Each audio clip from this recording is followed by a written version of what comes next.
Depuis sa création, le Pakistan a été un État vulnérable, coincé entre une Inde hostile et un Afghanistan hostile. Mais dans les années 1990, il y a eu un bref moment où Islamabad a cherché à étendre sa sphère d'influence en Asie centrale. L'Union soviétique venait de s'effondrer et le communisme sortait de l'Asie centrale, tandis que l'islam y entrait. Manquant d'un concept de nation, un vide de pouvoir presque de la taille des États-Unis continentaux est apparu dans la région. Des siècles plus tôt, l'Asie du Sud et l'Asie centrale partageaient des liens religieux, politiques, culturels et commerciaux profonds. Le Pakistan s'est chargé de raviver ces liens anciens et, dans le processus, de se reconfigurer en tant que super-État. Je suis votre hôte Siobhan et bienvenue à Caspian Report. Avant de continuer, consultez la chaîne Bonnie Wright. Il réalise des animations sur divers sujets tels que le coronavirus actuel ou les récentes manifestations en Amérique. Leurs dernières vidéos portent sur le fonctionnement des tours de téléphonie mobile et leurs effets sur les gens. Visitez leur chaîne pour en savoir plus. Un lien est disponible dans la description et les commentaires. Lorsque le Pakistan s'est déclaré État indépendant en 1947, cela a rouvert de vieilles questions concernant les lignes de faille ethniques en Asie du Sud. De l'autre côté de la frontière, dans le royaume d'Afghanistan, les nationalistes pashtuns ont immédiatement cherché à absorber tous les territoires habités par leurs parents ethniques. Les Pashtuns afghans favorisaient l'idée d'un Pashtunistan et revendiquaient des droits irrédentistes sur l'ensemble des zones peuplées de Pashtuns au Pakistan. Les tensions politiques ont tellement augmenté que l'Afghanistan a brièvement bloqué l'admission du Pakistan aux Nations Unies. Lorsque le Pakistan a quand même vu le jour, le gouvernement afghan a commencé à soutenir les groupes sécessionnistes pashtuns dans le Pakistan nouvellement indépendant. À l'époque, le Pakistan était assez vulnérable. Son territoire était divisé en deux parties non contiguës, tandis que l'Inde revendiquait la région du Cachemire. Si le Pashtunistan s'était formé, les provinces du Sindh et du Baloutchistan auraient peut-être également été divisées et le Pakistan aurait été réduit à la province du Pendjab. Les enjeux ne pouvaient pas être plus élevés et un effet domino sécessionniste planait sur le Pakistan. Après une période de violence physique, d'embargo et de menaces politiques, les relations se sont finalement apaisées lorsque le premier ministre afghan a démissionné. Cependant, à la fin des années 60, un nouveau front a émergé au Pakistan oriental, ou Bangladesh moderne, où l'agitation sociale s'est transformée en désobéissance civile de masse. Les législateurs bangladais ont exigé une plus grande autonomie d'Islamabad et l'impasse a conduit à des escarmouches sporadiques entre les forces gouvernementales pakistanaises et les manifestants bangladais. Finalement, cependant, le Pakistan a perdu son emprise sur ses territoires orientaux et le Bangladesh s'est déclaré un État souverain indépendant. Ce qui était auparavant considéré comme une menace avec le Pashtunistan s'est plutôt produit avec le Bangladesh, et cela a prouvé que la théorie du domino sécessionniste était réelle. Le Pakistan a passé les décennies suivantes à travailler sans relâche à unifier ses communautés en forgeant une identité nationale basée sur les vertus islamiques. Alors que les idées laïques avaient échoué auparavant, l'application de la foi en tant que composant unificateur a fonctionné avec un succès remarquable dans l'expérience du Pakistan. Ce n'est que dans les années 1990 que les législateurs pakistanais ont commencé à voir grand et ont commencé à reconsidérer leur identité nationale. Deux choses s'étaient produites à ce moment-là. L'Afghanistan était en chaos absolu et l'Union soviétique s'était fragmentée en entités plus petites. En Asie centrale, les anciennes républiques socialistes soviétiques du Kazakhstan, du Kirghizistan, du Turkménistan, de l'Ouzbékistan et du Tadjikistan sont apparues en tant que nations indépendantes. Bien que chaque pays ait eu ses propres symboles nationaux, des siècles de gouvernance russe avaient éradiqué tout sentiment de conscience culturelle ou nationale. Une fois que les soviétiques ont quitté la région et que l'influence communiste s'est évaporée, les souvenirs historiques ont refait surface. À l'exception du Tadjikistan, toute l'Asie centrale abritait des ethnies turcophones et toutes faisaient partie intégrante du monde musulman. Ainsi, lorsque les frontières soviétiques se sont effondrées et avec elles l'idéologie communiste, les hauts fonctionnaires communistes se sont refait une santé en se présentant comme les nouveaux pères fondateurs.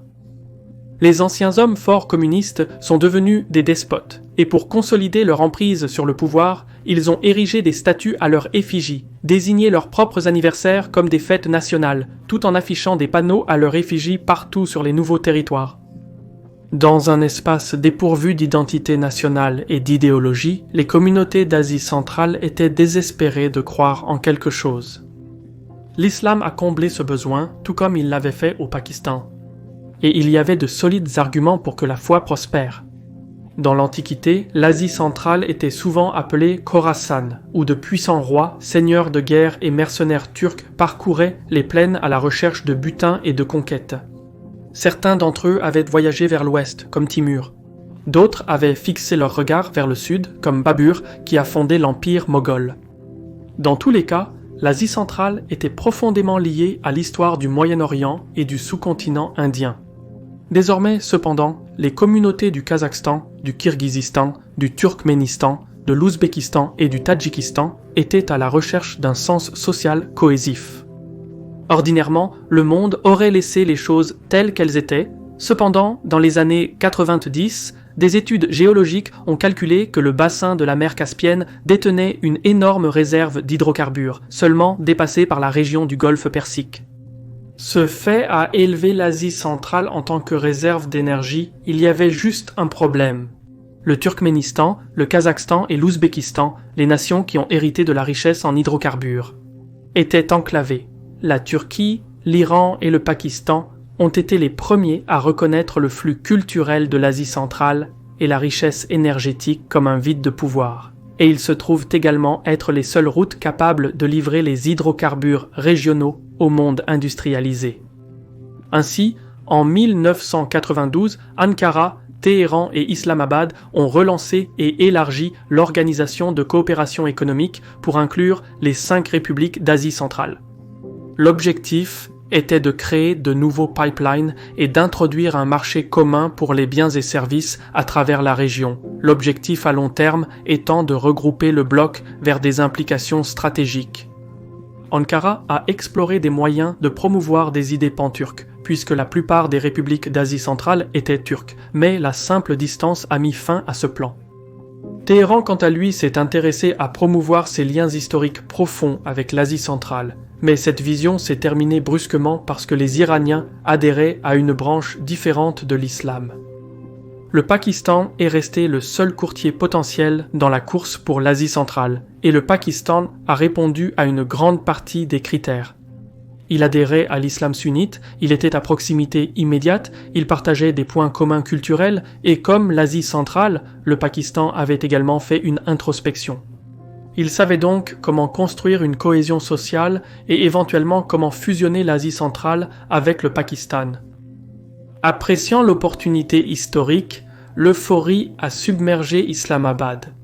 Soudain, le Pakistan semblait sur le point de devenir un poids lourd de la politique mondiale.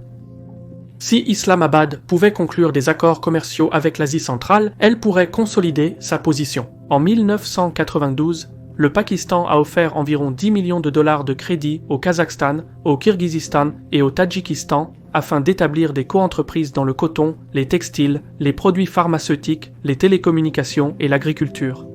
Le Pakistan a signé un accord avec l'Ouzbékistan pour construire des autoroutes, des usines de fabrication et même pour établir des communications par satellite.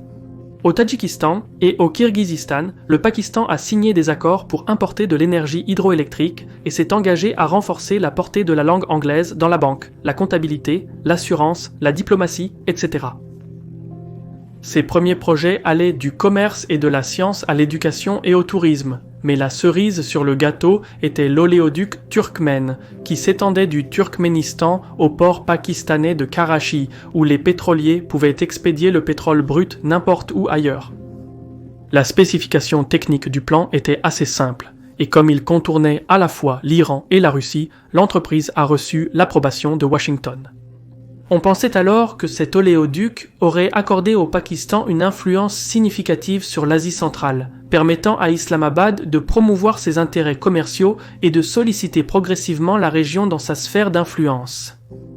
En seulement quelques générations, l'autorité d'Islamabad se serait étendue des plaines sibériennes du Kazakhstan jusqu'à la côte tropicale de la mer d'Arabie. Le Pakistan aurait gagné non seulement une profondeur stratégique considérable, mais aussi une augmentation significative en main-d'œuvre, ressources, logistique et financement. Ces atouts auraient nivelé le terrain de jeu avec l'Inde, et sûrement que c'était un objectif qui valait la peine d'être poursuivi. Il y avait juste une complication. Le pipeline turkmène, le projet principal vers une hégémonie pakistanaise, devrait traverser le domaine sans loi de l'Afghanistan. L'Afghanistan ne partageait pas seulement une frontière commune avec le Turkménistan, l'Ouzbékistan et le Tadjikistan, mais il fournissait également une route directe pour le trafic routier, ferroviaire et aérien. En apparence, construire un pipeline à travers l'un des endroits les plus chaotiques sur Terre semble irrationnel. Cependant, le prix, un Pakistan qui pourrait rivaliser avec l'Inde en termes de ressources et de capacités, était quelque chose que les Pakistanais ne pouvaient pas laisser passer. C'était un coup dans le noir, mais une opportunité néanmoins. Une chose était certaine, le Pakistan avait des intérêts stratégiques à long terme en Afghanistan, des intérêts qui étaient façonnés par des facteurs, des forces et des considérations au-delà de l'Afghanistan lui-même. 50. Inter-Service Intelligence, l'agence de renseignement pakistanaise, pensait que c'était faisable. L'Afghanistan pourrait être soumis et tout ce qu'ils avaient à faire était de créer un corridor vers l'Asie centrale qui commencerait à Peshawar, continuerait à travers Jalalabad et Kaboul, s'étendant jusqu'à Mazar-e-Sharif jusqu'à finalement arriver à la capitale ouzbek de Tachkent.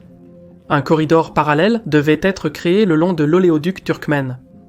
Lorsqu'il est devenu évident que les groupes mandataires pakistanais ne pouvaient pas livrer l'un ou l'autre des corridors, Islamabad a commencé à soutenir les talibans nouvellement émergents à partir de 1994. Cela s'est avéré être un désastre. Les talibans ont aggravé la violence endémique en Afghanistan. Ils se sont ensuite tournés contre le Pakistan car ils ont refusé de reconnaître la ligne du rang comme une frontière internationale, ravivant effectivement l'idée d'un Pashtunistan unifié. De plus, l'essor des talibans a stimulé les mouvements djihadistes à travers la périphérie, y compris les États d'Asie centrale nouvellement indépendants. Des milices islamistes ont surgi en Ouzbékistan, au Kirghizistan et au Tadjikistan. Si le djihadisme était l'idée du Pakistan de la cohésion sociale, alors l'Asie centrale n'en voulait pas. Les responsables à Tachkent ont accusé leurs homologues pakistanais de former directement des djihadistes ouzbeks et ont délibérément réduit les relations politiques et économiques. Les autres pays ont emboîté le pas, mettant fin rapidement à la lune de miel entre l'Asie centrale et le Pakistan. Pour conclure l'affaire, de nombreuses républiques d'Asie centrale ont choisi de rétablir les liens de sécurité avec la Russie. Au tournant du millénaire, la vision d'Islamabad pour un super-État a péri dans son berceau et le reste appartient à l'histoire. Humilié par ses échecs passés, le Pakistan poursuit aujourd'hui une politique plus modeste. Ses ports en eau profonde de Karachi et Gwadar servent de hubs d'expédition idéaux, fournissant aux républiques d'Asie centrale enclavées, à l'Afghanistan et même à la région du Xinjiang en Chine, un accès très nécessaire à la mer d'Arabie. Déplacer l'accent sur son propre territoire a beaucoup plus de sens. Après tout, le pouvoir politique sans pouvoir économique est simplement stérile. J'ai été votre hôte Siobhan de Caspian Report, n'oubliez pas de laisser un like, de commenter et de vous abonner. Merci d'avoir regardé Essaol.